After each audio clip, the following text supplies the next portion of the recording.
Bismillahirrahmanirrahim. Assalamu alaikum. Biochemistry, life sciences, medical sciences, agricultural sciences, veterinary sciences, pharmaceutical sciences, ان سب کے حوالے سے life sciences میں involve زندگی کے معاملات کو متحرک رکھنے والے مالیکیولز کے حوالے سے ہم نے جو سیریز آف ویڈیوز شروع کی ہے، آج اس سلسلے کی چوتھی ویڈیو ہے۔ ہم نے کاربوہائیڈریٹس کے حوالے سے ساری گفتگو شروع کی تھی اپنی۔ کاربوہائیڈریٹس زندہ اجسام میں موجود جو 4 بنیادی مالیکیول ہیں ان میں سے ایک قسم کے مالیکیول ہیں۔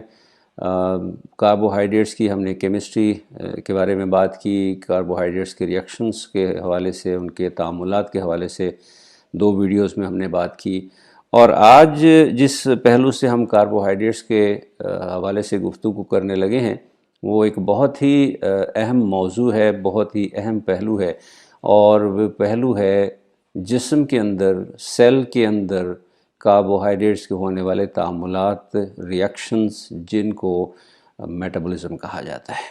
جی ہاں، کاربوہائیڈریٹ میٹابولزم۔ سب سے پہلی بات تو یہ سمجھ لیجئے کہ میٹابولزم ہے کیا۔ وہ تمام کیمیائی عوامل جو ایک خلیے یعنی سیل، عضو یعنی آرگن یا جسم یعنی باڈی کے اندر ہوتے ہیں، انہیں مجموعی طور پر میٹابولزم کہا جاتا ہے۔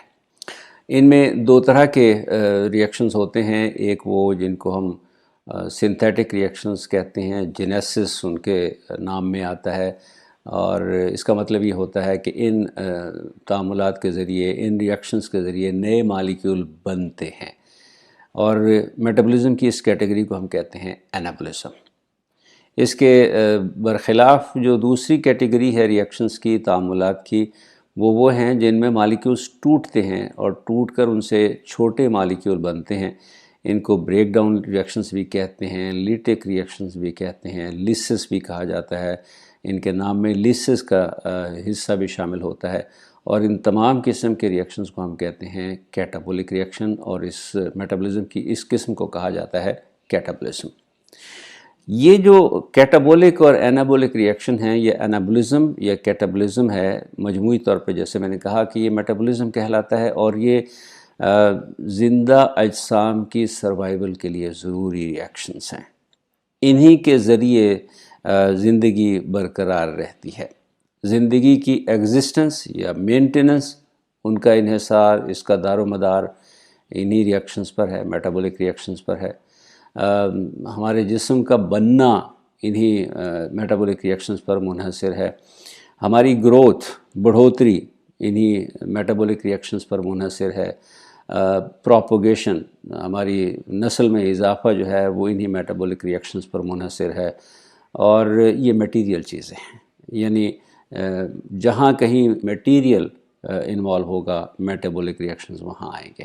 اس کے علاوہ ہماری پرفارمنس کا، ہماری ایکٹیویٹیز کا، ہمارے جو زندگی کے معاملات ہیں، اٹھنا بیٹھنا، سونا جاگنا، کھانا پینا، بولنا، اس سارے جو معاملات ہیں ان کے لیے ہمیں توانائی چاہیے، اور توانائی کا ذریعہ بھی یہی میٹابولک ریئیکشنز یا پروسیسز ہیں جو ہمارے جسم کے اندر، ہمارے خلیوں کے اندر ہو رہے ہوتے ہیں، اور ان معاملات کے لیے ہم ڈیپینڈنٹ ہیں۔ ہمارا انحصار ہے بیرونی ذرائع پر۔ جی، بیرونی ذرائع سے مراد یہ ہے کہ یہ مادہ جس کے ذریعے ہمارے جسم کی کنسٹرکشنز یا تعمیر ہوتی ہے، یا ہمارے جسم اور خلیوں کو جس سے توانائی ملتی ہے، یہ مادہ ہمیں باہر سے لینا پڑتا ہے، خوراک کی شکل میں کھانا پڑتا ہے، اور جو کچھ ہم کھاتے ہیں اس میں جاندار اور غیر جاندار دونوں طرح کے مادے شامل ہوتے ہیں، لیونگ اینڈ نان لیونگ، دونوں طرح کے میٹیریل اس میں شامل ہوتے ہیں۔ کسی نے بڑا ایک خوبصورت شعر میں ان چیزوں کا اظہار کیا تھا کہ زندگی کیا ہے؟ عناصر کا ظہور و ترتیب۔ یہ جو عناصر ہیں ان سے مراد ایلیمنٹس بھی لیے جا سکتے ہیں، ان سے مراد کمپوننٹس بھی لیے جا سکتے ہیں۔ تو جو سیل کے، جسم کے کمپوننٹس ہیں، carbohydrates, lipids, proteins, nucleic acid, اگر عناصر سے مراد یہ لے لیں تو جو شاعر نے کہا کہ زندگی کیا ہے؟ عناصر کا ظہور و ترتیب، اور موت کیا ہے؟ انہی اجزاء کا پریشان ہونا۔ جب یہ میٹابولک ریئیکشنز ڈسٹرب ہو جاتے ہیں، ان میں گڑبڑ ہو جاتی ہے، تو پھر زندگی کے معاملات میں بھی گڑبڑی پیدا ہو جاتی ہے۔ ہم نے کہا کہ ہم بیرونی ذرائع پر، ایکسٹرنل سورسز پر ہمارا انحصار ہے ان تمام معاملات کے لیے، میٹابولک پروسیسز کے لیے۔ تو جب ہم یہ خوراک باہر سے لیتے ہیں تو ٹیکنیکی طور پر اس کو ہم کہتے ہیں انجیکشن۔ ہم انجیکشن ڈیپینڈنٹ جاندار ہیں۔ ہمیں مادہ جو ہے سالڈ، لیکوڈ اور گیس، یعنی تینوں حالتوں میں میٹیریل کی جو تینوں قسمیں ہیں، سالڈ، لیکوڈ اور گیس، تینوں حالتوں میں ہم میٹر انجسٹ کرتے ہیں۔ اگر کھانے پینے کے معاملات میں انہیں کہا جائے تو ہم کہیں گے کہ ہم کھاتے ہیں، ظاہر ہے یہ سالڈ مادہ ہوتا ہے، ہم پیتے ہیں، یہ لیکوڈ مادہ ہوتا ہے، اور پھر ہماری جو بریدنگ ہے، ہمارا جو سانس لینے کا پروسیس ہے، اس میں ہم گیس انہیل کر رہے ہوتے ہیں۔ تو تینوں قسموں کے مادے کی تینوں قسمیں جو فزیکل کیفیات ہیں، سالڈ، لیکوڈ، گیس، ٹھوس، مائع اور گیس، یہ تینوں حالتوں میں ہم میٹر انجسٹ کرتے ہیں۔ اور یہ انجسٹڈ میٹیریل جو ہے، جو مادہ ہم انجسٹ کرتے ہیں، یہ ہمیں فراہم کرتا ہے وہ تمام عناصر، وہ تمام انگریڈینٹس جن پر ہمارے میٹابولزم کے ریئیکشنز کا انحصار ہے، جن کی وجہ سے ہمارے جسم کے اندر، ہمارے خلیوں کے اندر میٹابولزم کا عمل وقوع پذیر ہوتا ہے۔ ریسورسز کیا ہیں جناب؟ آپ کو کچھ ریسورسز نظر آ رہے ہوں گے، آپ خود بھی سوچ سکتے ہیں کون کون سے ریسورسز ہیں جہاں سے ہم فوڈ لیتے ہیں۔ ایٹنگ کو، کھانے کے مرحلے کو اگر لے لیں تو سیلولر یعنی فوڈ میٹیریل جو ہے وہ ہم لیتے ہیں، یہ ڈیڈ، مردہ بھی ہو سکتا ہے، الائیو بھی ہو سکتا ہے۔ جی ہاں، ہم زندہ اجسام بھی کھاتے ہیں۔ نہیں یقین آتا تو میں ایک مثال آپ کو بتا دیتا ہوں۔ دہی جو ہم کھاتے ہیں اس میں بہت سارے بیکٹیریا، زندہ بیکٹیریا ہوتے ہیں، اور یہ ہمارے جسم کے لیے بہت فائدہ مند قسم کی چیز ہے۔ لہٰذا پلانٹ سورسز سے، پودوں سے، اینیمل سورسز سے یعنی جانوروں سے، اور مائکروبیل سورسز سے یعنی بیکٹیریا، خردبینی اجسام، پھپھوندی وغیرہ، یہاں سے ان تینوں پر ہماری خوراک کا انحصار ہے۔ ہماری خوراک بنیادی طور پر ان تینوں اجزاء سے حاصل ہوتی ہے۔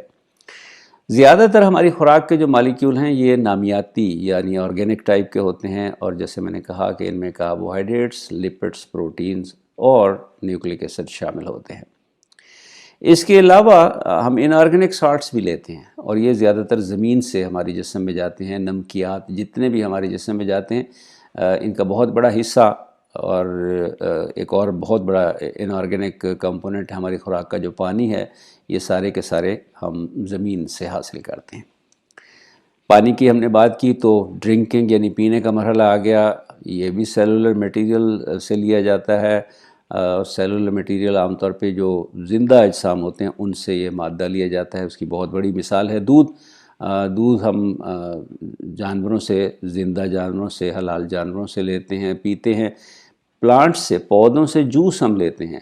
جی ہاں، جو پھلوں کے جوسز ہیں یہ پینے کے کام آتے ہیں، اور یہ مائع مادہ ہے جو ہم خوراک میں اپنے لیتے ہیں۔ یہ بھی زیادہ تر انہی اجزاء یعنی کاربوہائیڈریٹس، لپڈس، پروٹینز اور نیوکلک ایسڈس پر مشتمل ہوتے ہیں۔ اور جیسے میں نے کہا کہ زمین سے ہم پینے کے لیے صاف پانی حاصل کرتے ہیں۔ یہ ڈرنکنگ کا مرحلہ ہو گیا، پینے کا مرحلہ ہو گیا۔ اور جہاں تک ہے بریدنگ کا، سانس لینے کا مسئلہ، تو سیلولر میٹیریل، جی ڈیڈ یا الائیو، تینوں ہمارے سانس کے مرحلے میں بھی استعمال ہوتے ہیں۔ آپ نے خوشبو یقیناً سونگھی ہوگی، کبھی کبھار بدبو سے بھی آپ چکرائے ہوں گے، تو یہ وولیٹائل مالیکیول کہلاتے ہیں۔ ایسے مالیکیول جو کم درجہ حرارت پر گیشیس سٹیٹ میں چلے جاتے ہیں، اور پھر جب ہم تک پہنچتے ہیں، سونگھنے کے نظام تک پہنچتے ہیں، تو پھر ہم کچھ مالیکیول جو ہمیں اچھے لگتے ہیں ان کو ہم کہتے ہیں کہ یہ خوشبو ہے، کچھ مالیکیول جو ہمیں اچھے نہیں لگتے ہم کہتے ہیں بدبو ہے۔ اور یہ بھی اللہ کی ایک بہت بڑی نعمت ہے کہ ہمیں خوشبو یا بدبو کے ذریعے یہ احساس ہو جاتا ہے کہ کون سے مالیکیول جو ہیں انہیں ہمیں انہیل کرنا ہے، اپنے جسم میں سانس کے ذریعے اندر لے جانا ہے، اور کون سے مالیکیول ایسے ہیں جنہیں ہمیں اپنے جسم کے اندر نہیں لے کے جانا۔ اور فضا سے ہوا میں لینے کا جو عمل ہے، سانس لینے کا جو عمل ہے، وہ تو ہم سب کو معلوم ہے۔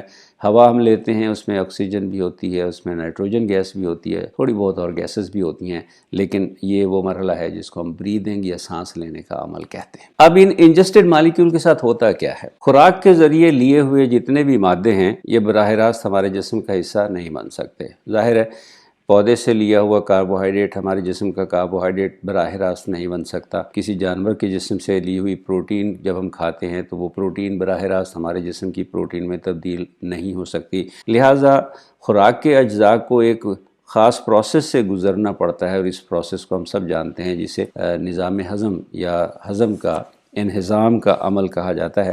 ہم سب جانداروں میں ہمیں معلوم ہے کسی نہ کسی شکل میں ڈائجسٹو سسٹم یا نظام ہضم موجود ہے. خوراک جب اس نظام ہضم میں سے گزرتی ہے تو وہ ہضم ہوتی ہے، اور اس ہضم کے عمل کے دوران، ہضم ہونے کے عمل کے دوران اس میں جو کیمیائی تبدیلیاں آتی ہیں وہ میٹابولزم کے پروسیس کا ایک حصہ ہے. ہمارا فوکس چونکہ کاربوہائیڈریٹ کے میٹابولزم پہ ہے، لہٰذا ہم آپ کو ریمائنڈ کراتے چلیں، یاد دہانی کراتے چلیں کہ کاربوہائیڈریٹس کے بارے میں ہم نے کیا کہا تھا. اپنی پچھلی 3 ویڈیوز میں ہم اس کو تفصیلی طور پہ بتا چکے ہیں کہ کاربوہائیڈریٹس بنیادی طور پر پولی ہائیڈروکسی الڈیہائڈز یا کیٹون مالیکیولز ہیں.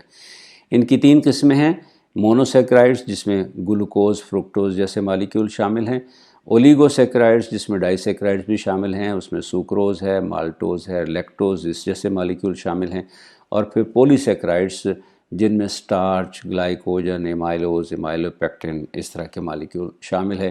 اور یہ وہ مالیکیول ہیں جو ہماری خوراک میں موجود ہوتے ہیں. اب جو مونوسیکرائڈ مالیکیول ہیں ان کو کسی قسم کے ہضم کی ضرورت نہیں ہوتی. یہ براہ راست ہمارے نظام ہضم سے جذب ہو کر ہمارے خون میں شامل ہو جاتے ہیں، اور پھر ہمارا جسم اپنی ضرورت کے حساب سے انہیں استعمال کر لیتا ہے. البتہ جو اولیگو سیکرائڈز ہیں، اور خاص طور پہ ان میں جو ڈائی سیکرائڈز موجود ہوتے ہیں جیسے سوکروز، مالٹوز یا لیکٹوز، انہیں ہضم کے عمل سے گزرنا پڑتا ہے، اور نظام ہضم میں سے گزرتے ہوئے یہ مالیکیول بنیادی طور پر تقسیم ہوتے ہیں اور چھوٹے مالیکیولز میں جنہیں ہم مونوسیکرائڈز کہتے ہیں. سوکروز مثال کے طور پہ جب ہضم ہوتی ہے تو سوکروز سے گلوکوز اور فرکٹوز بنتے ہیں. مالٹوز ہضم ہوتی ہے تو اس سے 2 گلوکوز کے مالیکیول بنتے ہیں، اور جب لیکٹوز کا مالیکیول ہضم ہوتا ہے تو پھر اس سے 1 مالیکیول گلوکوز کا اور 1 مالیکیول گلیکٹوز کا بنتا ہے.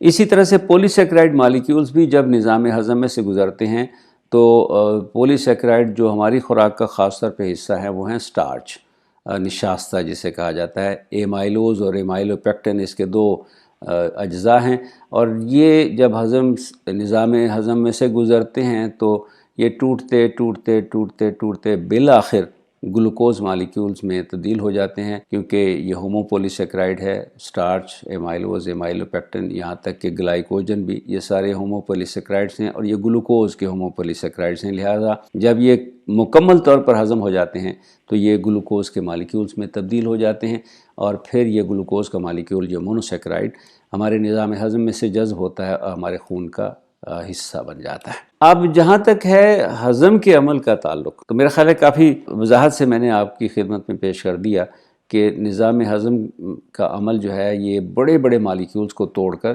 چھوٹے چھوٹے مالیکیولز میں تبدیل کر دیتا ہے.